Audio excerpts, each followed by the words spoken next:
What are you doing right now? Nothing. It's lockdown. Can I take some photos of you?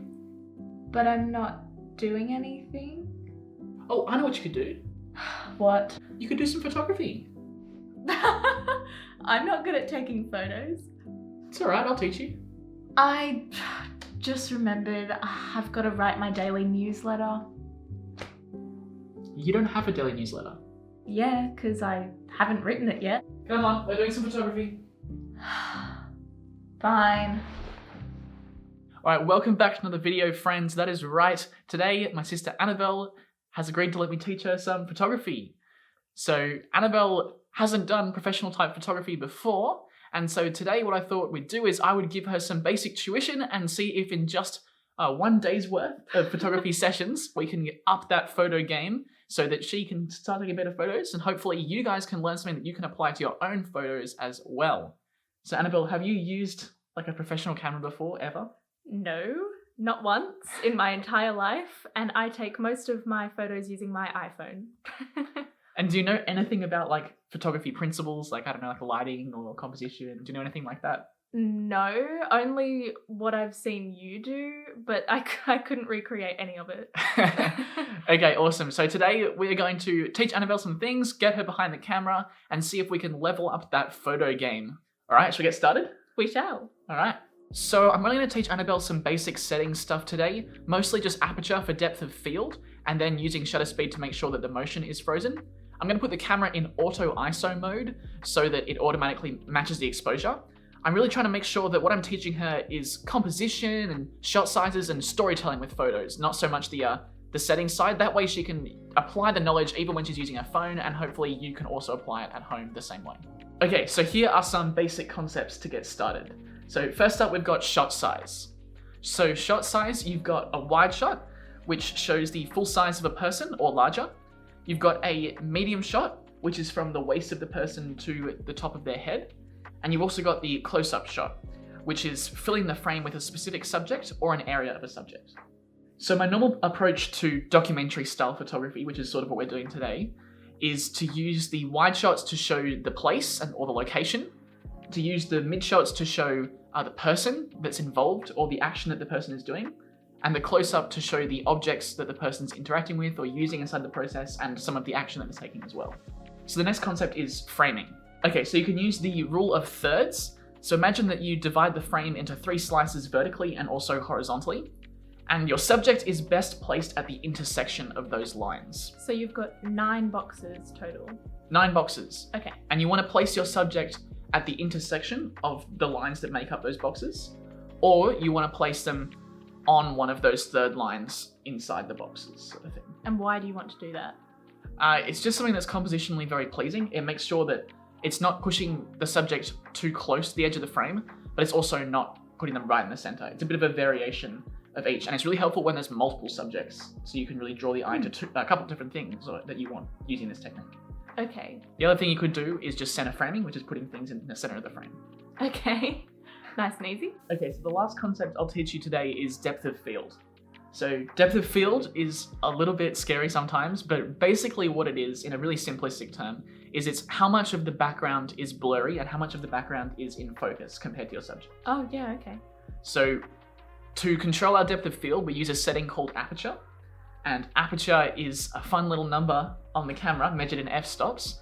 And basically all you need to know is that the lower that number is, the more blurry the background is going to be compared to your subject. And the higher the number is, the more in focus the background will be compared to your subject. Why don't I go and play some guitar and you can take some photos? Wish me luck. All right, let's go.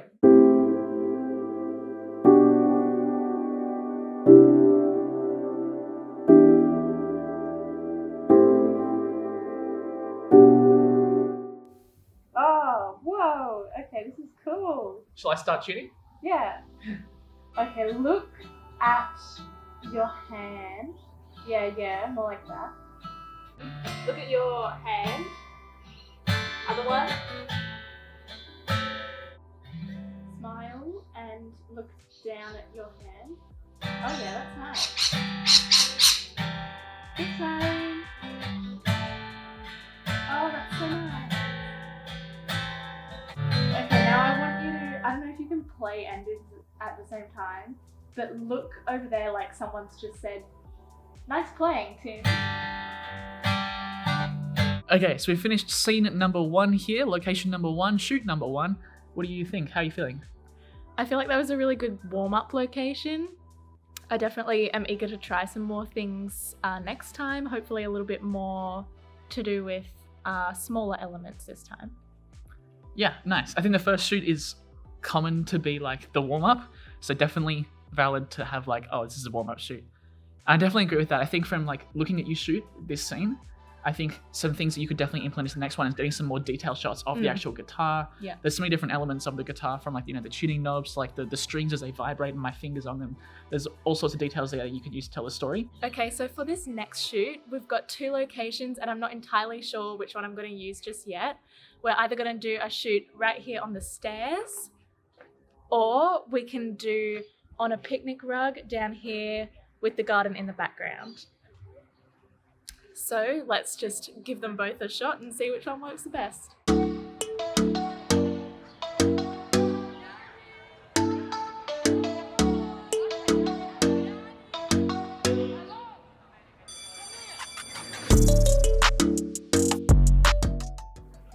Yeah. More that angle. Okay, well let's just get you sitting straight down because that shot's not going to work. We can try that shot later with the bush if you want. Yeah. Maybe the hedge up there. Oh, that's true. That's what I'm saying.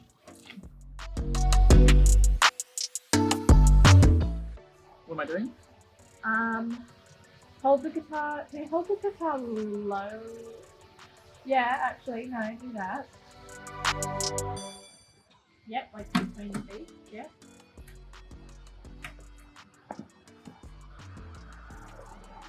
How should I put my hand? So I put like. No, that doesn't. Put one up. Yeah. Wait, try putting the other one up as well. Oh, that's good. Okay, so how do you feel like that one went? Honestly, a little bit worse. I feel like the locations did not do me justice, or maybe I didn't do the locations justice. But I definitely was disappointed with the picnic blanket and the plants location, especially because I thought that the lighting wasn't going to be a problem, and then it ended up being a really big problem. So kind of had to change locations partway through for that one. And the stairs didn't go too badly. I reckon, I'm no photographer, but I reckon I got something good. All right, cool. I noticed you were using some like leaves to frame me in front of the stairs. Yeah. So you sort of picked some leaves off this tree here. That's kind of cool. That's a good use of like foreground framing and using those elements and creating that depth, which is really good. And when you're up against a flat door, that's really helpful. And yeah, I think the lighting was a bit of a problem today, because obviously like lighting draws our attention to a part of the frame. And so if your background is suddenly much brighter, or there's like a bright spark in your background, like we had over here with our bushes, the sun hitting those but not hitting our subject, it's really distracting. So this is photo shoot number 3, and for this one I'm deciding to go for a little bit more of a sort of nighttime rock sort of vibe. So we've got the electric guitar instead of the acoustic guitar, and we've also got the car headlights, which is why we had to wait until blue hour to get this shot. So let's see if we can get anything good. Oh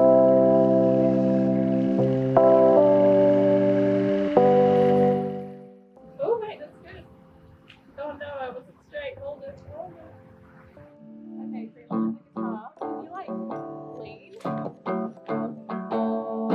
Can you put your foot up on the edge? Which one? This one? Yeah. That way. Am I still on the side or am I going on the front? Do what you were just doing. All right, there we go. Photo shoot number 3. How are you feeling about that? I really liked that one. That one was a very different vibe from the other ones that we've been going for. But I really liked messing around with the lighting especially.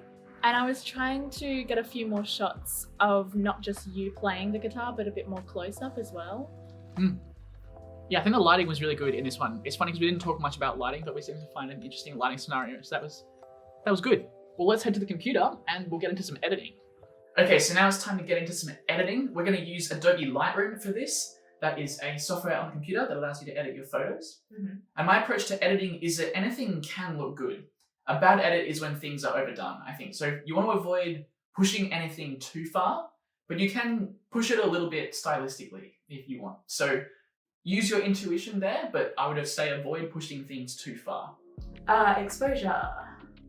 Whoa, okay. I feel like we might want to bring it down slightly. So somewhere there.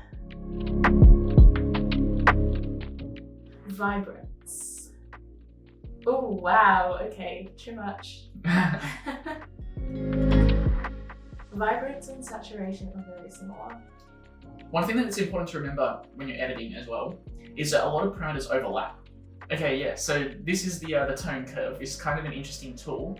So it's basically a graph, and you've got a line on it, and the graph shows you, essentially, you can pick the areas of your photo based on exposure, and then change the exposure of those. So what on earth do I want to do with this photo? So I normally use the tone curve to like make a little bit more contrast in the photo, Okay. which basically means pulling the shadows down a touch and the highlights up a bit. So you have what's called a classic 3-point curve, right? It's an S curve. So you're making an S curve, which means that if it's linear, an S would be pulling down the lower part a little bit more and raising up the higher part a little bit more. So you're making a bit of an S. Damn, editing is hard. So now you've got hue, saturation, and luminance. Mm-hmm. So your hue is basically what color is it? So I can take the colors from the image, which are red, and I can change them to become either more pink or more yellow, or more orange. Those are the colors that are around red. So you can sort of push and pull them a little bit. Oh, okay. So this is where you can kind of Fix those color differences. fix the colors. I kind of have to decide whether I want it to be a really sort of yellow vintage vibe or whether I want it to be a kind of poppy pink and green kind of vibe. Well, you're in charge. You're the photographer. You gotta make some decisions. Of the power and the pressure.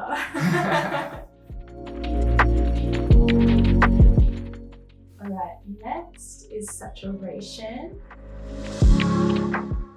Whoa. Okay, I just want it to be a subtle saturation.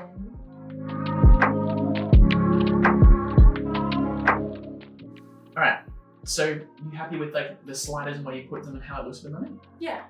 Cool. So there's one other thing that I'll teach you. Oh, there's a couple other things I'll teach you. So this bar up here of tools Yeah. are additional things you can do. You can do all or none of those things, but it's up to you. I usually just think about the smaller details with those.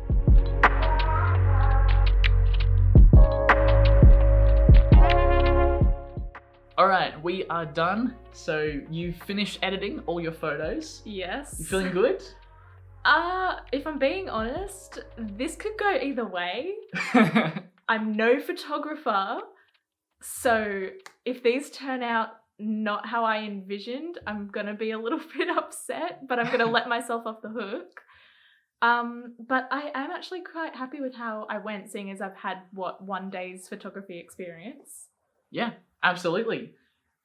I am going to take a look at them now. So I've got them here on my trusty phone. So this here is shot number 1. I like that. I think that's a really good photo. It kind of annoys me that the phone is in the photo. Yeah. It's like in hindsight, I probably should have moved that. That annoys me too. But at the same time, you were tuning. That's true. It just does sort of make sense, but I feel like people couldn't get that from the photo. I should have moved the phone. That's true. I think maybe for another video, we could do Photoshop tips. And you could teach me how to Photoshop out the phone. What do you guys reckon? Do you want to see that? If so, let us know in the comments down below if that's something you want to see. We'll get Annabelle back here. We'll teach her some Photoshop. I like the photo though. I think it's really good. Yeah, I think one thing that I'm seeing here is that the reds in my jumper are a little less saturated than the reds in the plants, which I feel like is okay, but it also kind of confuses me a little bit because I feel like reds should be consistent throughout because it has the same lighting on it. Okay. So it feels like in real life, they would have been the same. But I still think stylistically, it's not too much of a problem. I quite like that. I think you could maybe have cropped down just a little bit. Okay. I think. Yeah. Just because there's a lot of room up here that's not really necessary. We would have got the rose bushes otherwise. I know. But sometimes you have to kill your darlings to make good photos. Oh.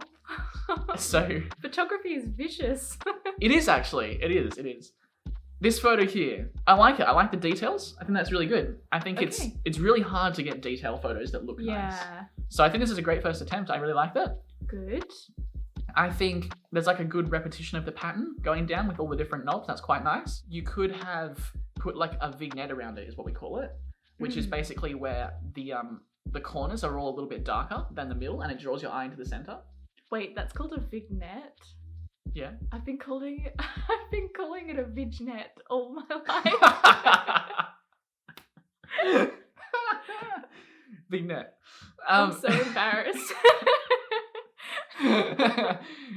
This is why we have these types of videos. Drop a comment below if you also have been calling it a vignette. Vignette. I thought it was like fancy in French, you know. Probably is, but I don't So know. you say like vig instead of vig.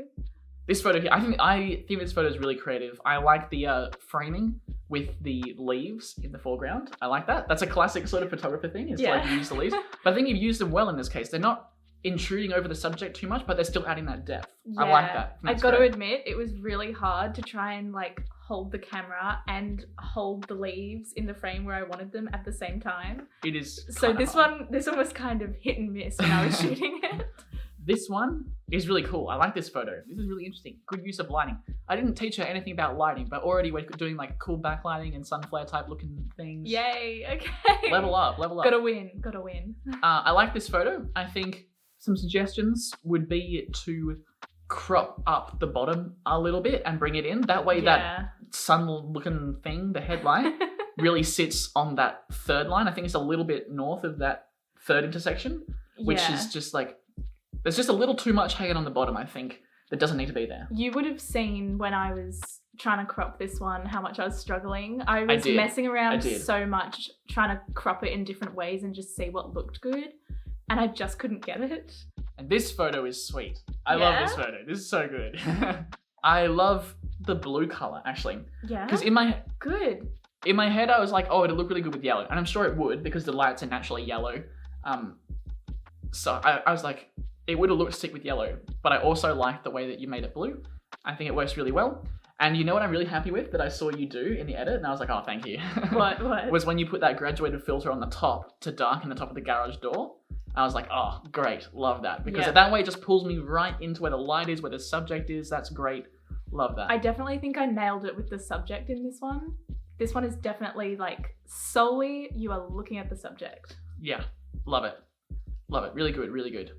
All right. Well, there we go. Annabelle, thank you so much for letting me teach you some photography today and for being my photographer. No worries. Thank you for teaching me. I learnt a lot. Well, that's good. Where can people find you? At annabelle.dxx. And that's on Instagram? That's on Instagram. On Instagram. All right. Drop Annabelle a follow. Are we going to get a Annabelle Duncan photography account coming soon?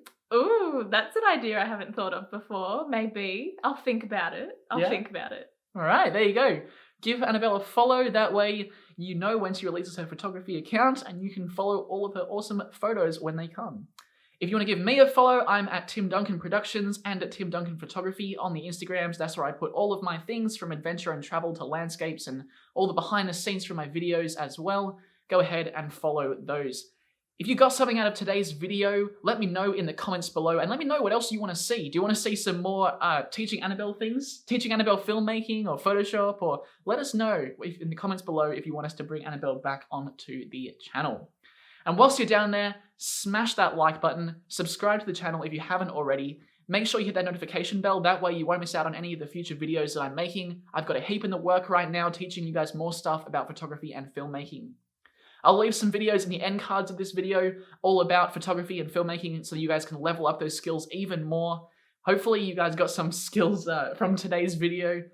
Thank you guys so much for watching though, and I will see you next Wednesday. See you then. Bye. You don't have a daily newsletter. Just because you're not subscribed doesn't mean I don't have a daily newsletter. Subscribe. Subscribe.